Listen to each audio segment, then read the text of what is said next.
नागल चौधरी विधानसभा के गांव कोरियावास में स्थित महर्षि च्यवन चिकित्सा महाविद्यालय का नाम कायम रहे। नाम के फेरबदल को लेकर सामाजिक संगठनों ने की आज पत्रकार वार्ता, सभी की एकजुट मांग। धोसी पर्वत की तपोभूमि को मिला सम्मान दिलाने का संकल्प। नागल चौधरी विधानसभा के गांव कोरियावास स्थित मेडिकल कॉलेज के नामकरण को लेकर सोमवार को एक महत्वपूर्ण संयुक्त पत्रकार वार्ता का आयोजन किया गया, जिसमें क्षेत्र के प्रमुख सामाजिक संगठनों, जातीय प्रतिनिधियों और शिक्षाविदों ने एक स्वर में कॉलेज का नाम महर्षि च्यवन चिकित्सा महाविद्यालय बनाए रखने की पुरजोर मांग रखी। पत्रकार वार्ता को संबोधित करते हुए इतिहास एवं संस्कृति संरक्षण संघ के जिलाध्यक्ष मनीष वशिष्ठ, एडवोकेट अग्रवाल, सभा अध्यक्ष महेंद्र बंसल, प्रजापत समाज अध्यक्ष संतलाल प्रजापत व सैनी समाज अध्यक्ष बलबीर सैनी ने कहा कि यह मेडिकल कॉलेज च्यवन ऋषि जैसे वैदिक आयुर्वेदाचार्य के नाम पर होना चाहिए, जिन्होंने धोसी पर्वत की तपोभूमि पर तपस्या कर आयुर्वेद और योग को अमर किया। सभी वक्ताओं ने स्पष्ट कहा कि कॉलेज का नाम महर्षि च्यवन चिकित्सा महाविद्यालय कोरियावास ही रहना चाहिए। यदि सरकार इसे बदलने की कोशिश करती है तो विरोध होगा। इसके लिए व्यापक जनसमर्थन जुटाने हेतु हस्ताक्षर अभियान शुरू किया जाएगा। जिले के बाहर की जातिगत व सामाजिक संस्थाओं का भी सहयोग लिया जाएगा। यदि नाम बदलने की कोई राजनीतिक साजिश हुई तो कोर्ट में कानूनी लड़ाई लड़ी जाएगी। जरूरत पड़ी तो हरियाणा विधानसभा में विशेष अनुमति लेकर यह मुद्दा उठाया जाएगा। यदि हालात मजबूर करते हैं तो क्षेत्रीय जनता व संस्थाएं शांतिपूर्ण आंदोलन भी करेंगी। सभी प्रतिनिधियों ने कहा कि इस मुद्दे पर किसी भी प्रकार का जातीय वैमनस्य फैलाने का प्रयास सफल नहीं होने दिया जाएगा।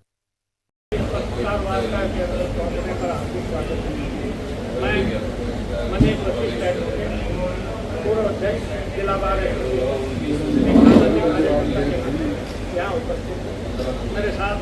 श्री महेंद्र जी बंसल है, जो अग्रवाल सभा के प्रधान हैं, श्री बलबीर जी सैनी नागल चौधरी सैनी सभा के अध्यक्ष हैं, और श्री संतलाल जी प्रजापत, ये अध्यक्ष हैं प्रजापत सभा। तो आज इस मुद्दे को लेके हम यहाँ एकत्रित हुए हैं। वो जो कोरियावास में मेडिकल कॉलेज बना है, उसके नामकरण को लेके जो नाम हो चुका, सरकार द्वारा अधिसूचित किया जा चुका है, उसके बाद उसका नाम बदलवाने के लेके चल रहे विवाद को लेकर यह पत्रकार हुआ। तो मैं ये बताना चाहता हूँ कि प्रदेश की भाजपा सरकार ने यहाँ महेंद्रगढ़ जिले में कोरियावास गांव के अंदर करीब 80 एकड़ भूमि पर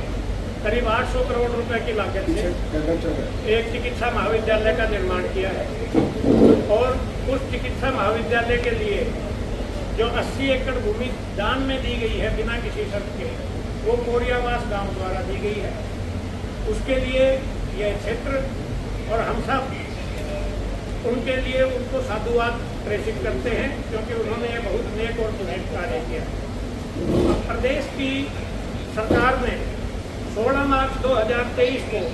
महर्षि च्यवन के नाम पर चिकित्सा महाविद्यालय का नाम रखने को अपनी स्वीकृति प्रदान कर दी थी, और उसके बाद 12 फरवरी 2024 को राज्यपाल के अनुमोदन के बाद गजट में अधिसूचना जारी होकर और इस चिकित्सा महाविद्यालय का नाम विधिवत रूप से महर्षि च्यवन चिकित्सा महाविद्यालय कोरियावास के नाम से अधिसूचित कर दिया गया था। किंतु अब गत कुछ दिनों से कुछ चंद लोगों द्वारा इसका नाम बदलने के लिए आंदोलन चलाए जा रहे हैं और वहाँ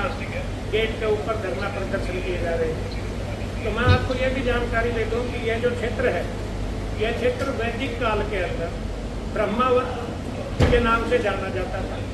और इसके अंदर ये जो आर्चिक पर्वत था, जिसे आज धोसी की पहाड़ी के नाम से जाना जाता है,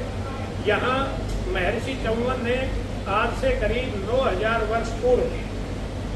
तपस्या की थी, और ये जो सारा क्षेत्र था कई सैकड़ों किलोमीटर के आसपास का, ये महर्षि च्यवन के आश्रम का क्षेत्र था। जो महर्षि च्यवन है वो भृगु संहिता के रचयिता महर्षि भृगु के पुत्र हैं, और उन्होंने चिकित्सा के क्षेत्र में भी अपना अहम योगदान दिया। जो रसायन च्यवनप्राश के नाम से है, जो यौवन और ऊर्जा को प्रदान करता है, और जिसे विश्व भर में सभी वर्ग, सभी जातियों, सभी धर्मों के लोग सेवन करते हैं, वो महर्षि च्यवन की ही आविष्कार किया हुआ रसायन। और विश्व की जो सबसे प्रथम पुस्तक है ऋग्वेद, और ऋग्वेद के अलावा सामवेद, उनमें जहाँ जहाँ अश्विनी कुमार होता, अश्विनी कुमार तो दुर्गा भाई थे जो उस समय के बहुत प्रसिद्ध चिकित्सक थे, जहाँ जहाँ अश्विनी कुमारों का नाम ऋग्वेद और सामवेद की ऋचाओं में गायन किया जाता है, वहाँ वहाँ महर्षि चौवन का नाम इन दोनों वेदों के अंदर आया। और अगर इन दोनों वेदों की इन ऋचाओं में महर्षि चौवन का नाम को संकलित करें तो करीब सैकड़ों बार महर्षि चौवन का नाम आया। वेद में किसी का नाम अगर एक बार भी आ जाता है तो वह बहुत गौरव की बात होती है। और उसके अतिरिक्त महर्षि चौवन उस समय कोई साधारण ऋषि नहीं थे। महर्षि चौवन की गिनती उस समय के महर्षि वशिष्ठ, महर्षि भारद्वाज, महर्षि अंगिरा, महर्षि विश्वामित्र जैसे ऋषियों के अंदर इनकी उसी श्रेणी के महर्षि चौवन जो है वो ऋषि महाराज मनु के जो पुत्र उस समय चक्रवर्ती सम्राट थे महाराजा श्रेयाती, उन्होंने उनकी योग्यता और प्रतिष्ठा को देखते हुए अपनी पुत्री सुकन्या का विवाह महर्षि चौवन से किया। तो ये जो शख्सियत है ये महर्षि चौवन की शख्सियत है। और जो हमारे इलाके अंदर जिन्होंने तप किया था और च्यवनप्राश जैसे रसायन का इन्होंने यहीं पे आविष्कार किया। अब जो कोरियावास के मेडिकल कॉलेज का जो निर्माण किया गया है वो ढोसी की तलहटी से महज 3 किलोमीटर की दूरी के ऊपर,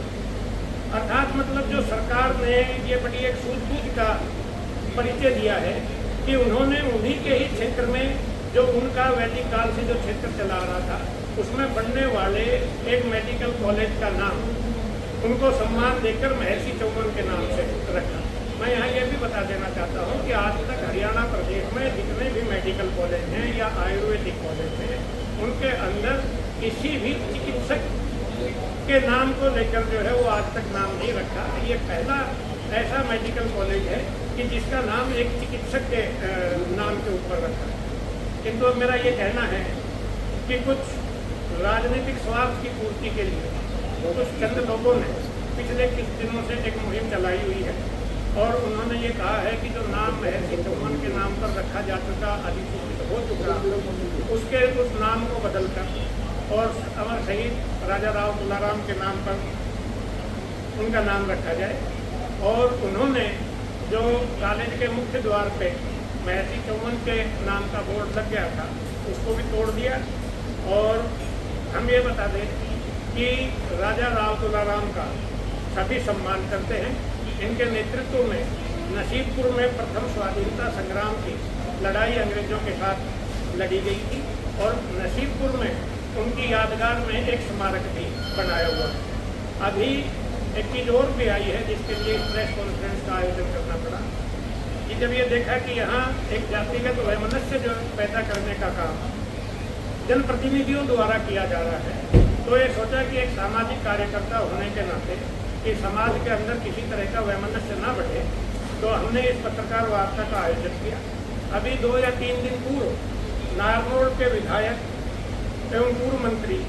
माननीय श्री ओम प्रकाश यादव ने चिकित्सा महाविद्यालय का नाम महर्षि चौवन से बदलकर राजा राव तुलाराम के नाम पर करने की वकालत की। उससे पूर्व 18 मई को जब महेंद्रगढ़ में प्रदेश के मुख्यमंत्री अपनी सभा रैली करने के लिए आए थे तो भिवानी महेंद्रगढ़ के सांसद ने सीएम के मंच से उनका नाम महर्षि चौवन से हटाकर राव तुलाराम नाम रखने का वो किया। उसके 2-4 दिन पहले नांगल चौधरी की जो विधायिका है मंजू चौधरी, उन्होंने भी ये नाम बदलने को उपयुक्त बताया था। तो मैं ये कहता हूँ कि जो ये इन जनप्रतिनिधियों के जो ये बयान है ये बहुत ही दुर्भाग्यपूर्ण है और राजनीति से प्रेरित है। इन सभी जनप्रतिनिधियों ने सभी जातियों के वोट प्राप्त किए, जिनके अंदर ब्राह्मण भी हैं, कुम्हार भी हैं, बनिए भी हैं और दूसरी जाति भी है, अहीर जाति के भी वोट किए हैं। किंतु मेरा ये कहना है कि यदि कोई पर्दे के पीछे से या पर्दे के पीछे बैठे अपने राजनीतिक आकाओं के इशारों पर उनके चुनाव में किए गए एहसानों का बदला चुकाने के लिए ऐसे बयान देते हैं कि जिससे किसी महर्षि का अपमान हो या समाज में वैमनस्य फैले तो हम उन बयानों का कतई समर्थन नहीं करते हैं, उनको विरोध करते हैं। और मेरा तो माननीय सांसद महोदय भिवानी महेंद्रगढ़ श्री धर्मवीर जी से और नारनौल के विधायक से ये आग्रह है कि नसीबपुर में जो हमारे शहीद राजा राव तुलाराम की शहादत का प्रतीक यहाँ एक स्मारक खड़ा है, उसको इतना भव्य बनवाएं कि जितना अम्बाला के अंदर शहीद स्मारक बना है उससे भी ज़्यादा उसकी भव्यता हो, तो जो है वो उनका लगेगा कि इन्होंने जो है कुछ काम किया है। उस स्मारक में शहीद राजा राव तुलाराम के से संबंधित वस्तुएं, उनकी जीवनी से संबंधित और भी जो दूसरे उस स्वाधीनता संग्राम के अंदर शहीद हुए थे उनकी भी जानकारियाँ उसके अंदर रखवाएं, ताकि शहीद का जो है वो मान सम्मान प्रॉपर हो सके और हमारी आने वाली पीढ़ियाँ उनके बारे में जान सके, पहचान सके। यहाँ एक चीज़ और भी मैं आपको बता दूँ कि वर्ष 2012 से पूर्व इस शहीद स्मारक की स्थिति बहुत ही जर्जर थी और एक संस्था उस समय थी आम राय, जिससे मैं भी जुड़ा हुआ था, जो आजकल सर्व समाज मंच के नाम से काम कर रही है, और तत्कालीन उपायुक्त के साथ मिलकर और एक पूरा मुहिम चलाई गई और उस शहीद स्मारक की दशा को सुधरवाया गया था। उस मुहिम में मैं भी एक स्वयंसेवक कार्यकर्ता के रूप में शामिल था। इसकी 4 दीवारी ऊंची करवाई गई, जो शहीद स्मारक का जो स्ट्रक्चर है उसको ठीक करके करवाया गया था। तो मेरा तो ये कहना है कि शहीद किसी एक जाति विशेष के नहीं होते हैं, सभी जातियों के होते हैं, सब उनका सम्मान करते हैं। तो ये जो विवाद अनावश्यक का बढ़ा रहे हैं जो जनप्रतिनिधि, उनको चाहिए कि वो इनका जो है वो जीर्णोद्धार कराए और इनको जो है वो बहुत भव्यता से लेकिन अब कुछ सवाल भी हैं कि जो ये जनप्रतिनिधि यहाँ बयान सार्वजनिक रूप से दे रहे हैं या उनसे भी यदि ये किसी राजनीतिक व्यक्तित्व के इशारे के ऊपर ऐसा कर रहे हैं तो उनसे ये कुछ सवाल हैं जो यक्ष प्रश्न के रूप में है। और मैं चाहूँगा कि ये सभी जनप्रतिनिधि और अगर कोई नेपथ्य में कोई बैठा है, कोई आदमी जिनके हिसाब से या कोई राजनेता या कोई भी जिनके हिसाब से वो है, तो वो सार्वजनिक मंचों से इनके जवाब। अब इसमें यह है कि जो ये जनप्रतिनिधि ये इस तरह का बयान दे रहे हैं या जो वहाँ मुख्य गेट के ऊपर इन्होंने धरना लगा के जो बैठे हुए हैं, जो जातीय राजनीति कर रहे हैं, क्या 23 सितंबर शहीदी दिवस को सिर्फ फोटो खिंचवाने के अलावा उसके अतिरिक्त कभी ये समय निकालकर और इन शहीद स्मारक के ऊपर राजा राव तुलाराम के उस स्मारक पे गए, या क्या इन्होंने चंडीगढ़ या दिल्ली जाते हुए जो महेंद्रगढ़ के अंदर चौराहे पे प्रतिमा लगी हुई है या जो रेवाड़ी के अंदर प्रतिमा लगी हुई है, अपनी गाड़ी को रोक के उनके सम्मान में कभी इन्होंने शीश झुकाया है? और मैं ये कहता हूँ कि स्वतंत्रता प्राप्ति के बाद या उसके बाद जब ये सत्ता में भी जो भी रहे हैं, क्या अहीरवाल की राजनीति करने वाले तथा उस राजनीति में सक्रिय रहने वाले और सत्ताओं में रहने वाले, उन्होंने कभी इस अहीरवाल क्षेत्र जिसके अंदर गुड़गांवा, रेवाड़ी, महेंद्रगढ़ या झज्जर आजकल की उसका भी जो कुछ एरिया आता है,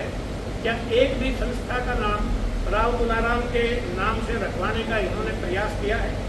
क्या हरियाणा बनने के 60 वर्षों के भीतर, जबकि यहाँ बहुत सी शिक्षण संस्थाएं का निर्माण हुआ है और खोली गई है, तो क्या इन 60 वर्षों में विशेषकर राव तुलाराम की जन्मभूमि और कर्मभूमि हम रेवाड़ी को भी ले लें,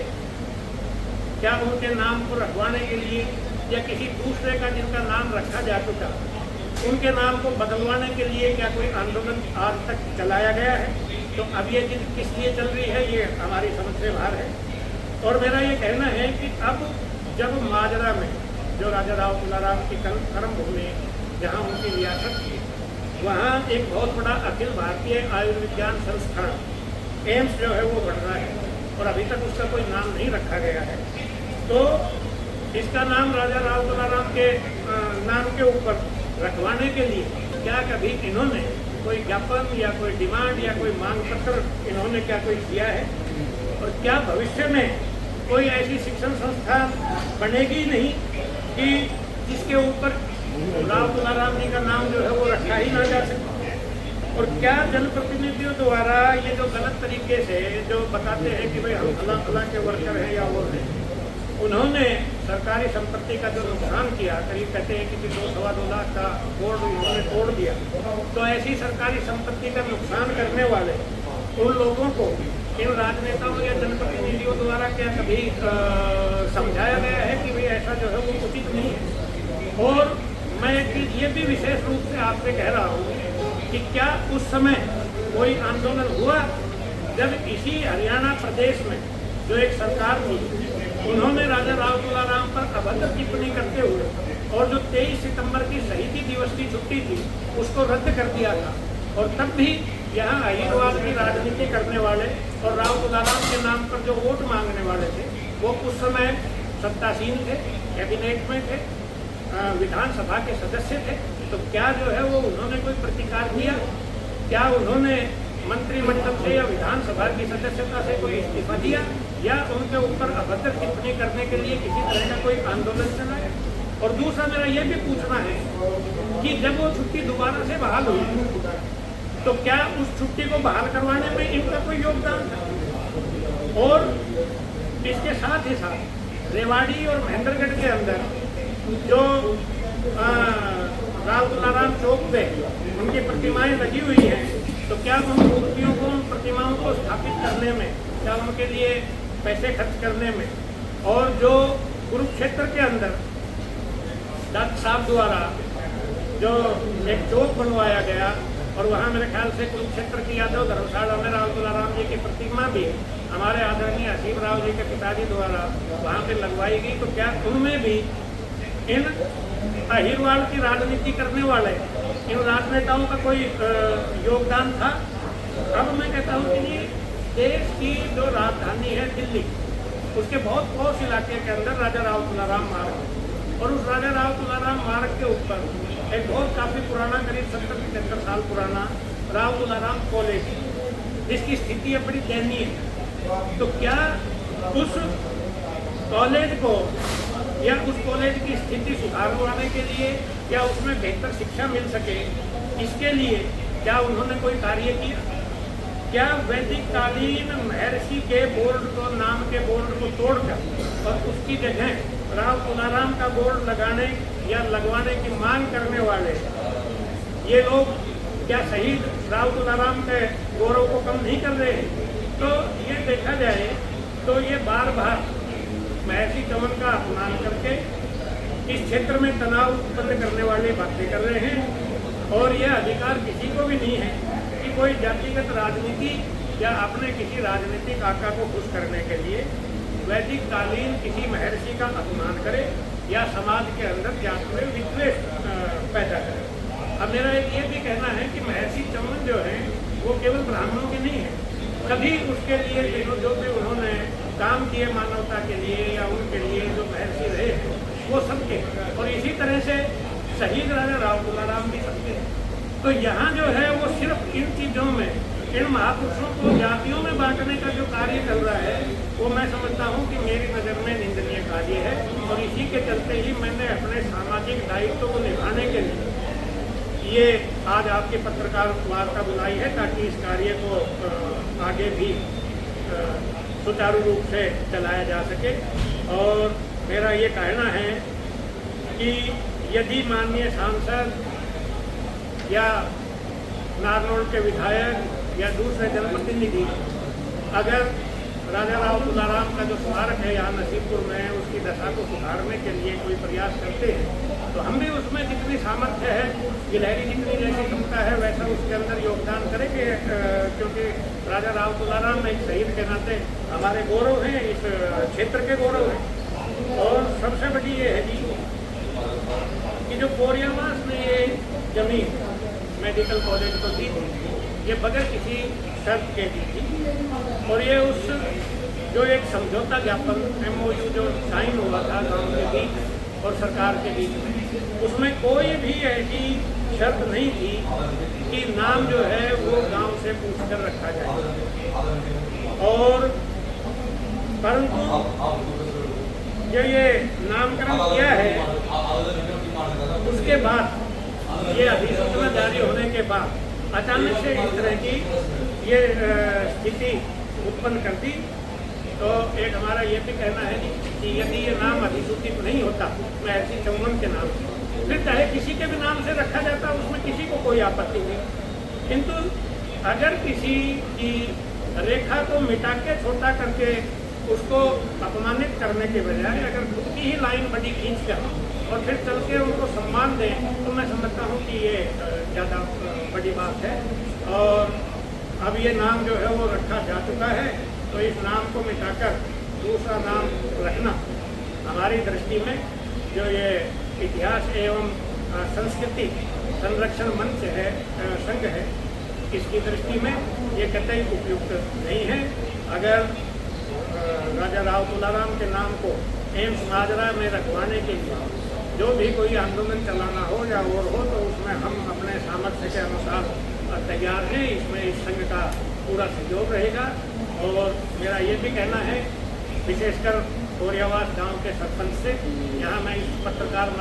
वार्ता के माध्यम से और आपके माध्यम से उनको ये आग्रह करता हूँ कि जो वहाँ पे धरना लगाकर बैठे हैं उनको हटाए, क्योंकि इस तरह के धरने से इस चिकित्सा महाविद्यालय की भ्रूण हत्या हो जाएगी। जब लोग देखेंगे कि यहाँ इस तरह का विवाद चल रहा है, तो ना तो जो शिक्षार्थी आएंगे मेडिकल के, वो लोग अपने इसमें एडमिशन पाने के लिए इस कॉलेज को बतौर ऑप्शन के रूप में चुनेंगे, ना या जो आचार्य आएंगे वो भी इसी डर या भय के कारण अपने आप को यहाँ से रेस्क्यू करके अलग करके चले जाएंगे। और ना ही यहाँ जो कोई मरीज आएगा तो वो मरीज आने से कतराने लग जाएगा। तो मैं ये समझता हूँ कि इनको यदि आंदोलन करना चाहिए तो इसमें कैसे बेहतर सुविधा मिले, उसके लिए आंदोलन। यहाँ इस कॉलेज में स्नातकोत्तर कक्षाएं जो है वो लगें, उसके लिए आंदोलन। बढ़िया बढ़िया मशीनरी, इम्पोर्टेड मशीनरी, आधुनिक मशीनरियाँ लगे, उसके लिए ये आंदोलन। यहाँ कोई नौकरियों में इस क्षेत्र के या उस गांव के कोई लोगों का सहभागिता रखने के लिए कोई परसेंटेज आदि रखना चाहे, उसके लिए ये आंदोलन करें। यहाँ कोई विशेषज्ञता के कोर्स पढ़ाए जाने लगे और वो उनकी डिमांड के लिए और उनको ये